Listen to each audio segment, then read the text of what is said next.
راضی ہے اس سے اللہ راضی ہے، اس کا رسول راضی ہے، اور جس سے اس کے ماں باپ ناراض ہیں اس سے نہ اللہ راضی ہے نہ اس کا رسول راضی ہے۔ تو یہ ماں باپ اللہ کی بہت بڑی نعمت ہے، اس کا پتہ ہمیں تب چلتا ہے جب یہ سائے ہمارے سر سے اٹھ جاتے ہیں۔ باپ کیا ہوتا ہے اس سے پوچھو جس کے پاس باپ نہیں، ماں کیا ہوتی ہے اس سے پوچھو جس کے سر پہ ماں کا سایہ نہیں۔ حضرات بہت ساری بلائیں تو اللہ تعالیٰ ماں باپ کی دعا کے صدقے میں ڈالتے ہیں۔ ایک شاعر نے کہا تھا کہ میں ڈوبتا ہوں سمندر اچھال دیتا ہے، نہ جانے کون ہے جو دعاؤں میں یاد رکھتا ہے۔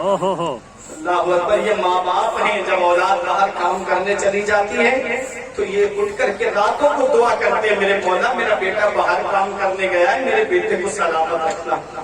حضرت موسیٰ پیغمبر جب کوہ طور پہ پہنچے رات کی تاریکی میں تو پیر پھسل گیا، رب نے فرمایا موسیٰ سنبھل کے آیا کرو۔ عرض کیا میرے پروردگار میں توریت لینے کے لیے 40 راتیں مسلسل آیا، کبھی تو نے یہ نہیں فرمایا موسیٰ سنبھل کے آیا کرو۔ میں تاریخی راتوں میں آیا، تو نے کبھی مجھ سے یہ نہیں فرمایا موسیٰ سنبھل کے آیا کرو۔ میں سنسان جنگلوں سے ہوتا ہوا آیا، مولا تو نے مجھ سے کبھی نہیں فرمایا موسیٰ سنبھل کے آیا کرو، آج کیوں فرمایا؟ رب تبارک و تعالیٰ کی بارگاہ سے جواب ملا، موسیٰ جب تم گھر سے چلتے تھے تو تم ماں سے جب اجازت لے کے نکلتے تھے تو تمہارے پیچھے تمہاری ماں ہاتھ اٹھا کے دعا کرتی تھی، میرے مولا میرے موسیٰ کے مزاج میں جلال ہے، شدت ہے، میرے پروردگار میرے موسیٰ کو سلامت رکھنا۔ آج وہ دعا کرنے والے ہاتھ نہیں رہے، آج تمہاری ماں کا انتقال ہو گیا ہے۔ اللہ اکبر، ذرا سوچو تو صحیح، یہ ماں باپ اللہ کی کتنی بڑی نعمت ہے۔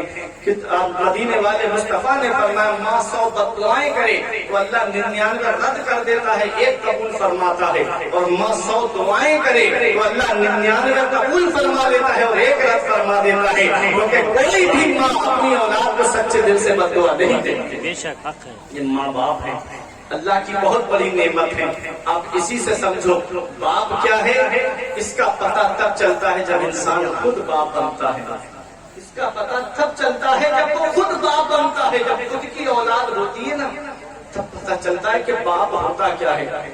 آج جب تمہاری اولاد بیمار پڑے، آج تو دور اتنا ترقی کر گیا، آج کا دور اتنا ترقی کر گیا ہے، آپ پوچھے علامہ صاحب سے، میاں حضور سے پوچھے، ان علماء کرام سے پوچھے، اب سے ذرا 40 35 40 سال پیچھے تو پلٹ کے چلو، یہ بزرگ آپ کو بتائیں گے اتنا پیسہ نہیں تھا پہلے، اتنی دولت نہیں تھی پہلے، کسی کے گھر میں سائیکل پائی جاتی تھی، کئی گاؤں اکٹھے کرتے تو کہیں کسی کے گھر میں موٹر سائیکل نکلتی، کئی گاؤں اکٹھے کرنے پہ کسی ایک کے گھر میں کار پائی جاتی تھی۔ آج تو ہر گھر میں موٹر سائیکل ملے گی، آج تو اکثر گھروں میں آپ کو کاریں ملے گی، اب تو سواریوں کا ایسا بہترین انتظام ہے، تھوڑا پیدل چلو روڈ پہ پہنچو، کوئی نہ کوئی سواری آپ کو مل جائے گی جو آپ کو آپ کی منزل پہ پہنچا دے گی۔ لیکن اب سے 30 35 سال پیچھے پلٹ کے جب جاؤ گے تو اتنا دور ترقی والا نہیں تھا، اتنا پیسہ نہیں تھا اس دور میں، پہلے مکان کچے تھے آج مکان پکے ہیں، پہلے سڑکیں کچی تھی آج سیمنٹیڈ سڑکیں بنی ہوئی ہیں۔ حضرات پہلے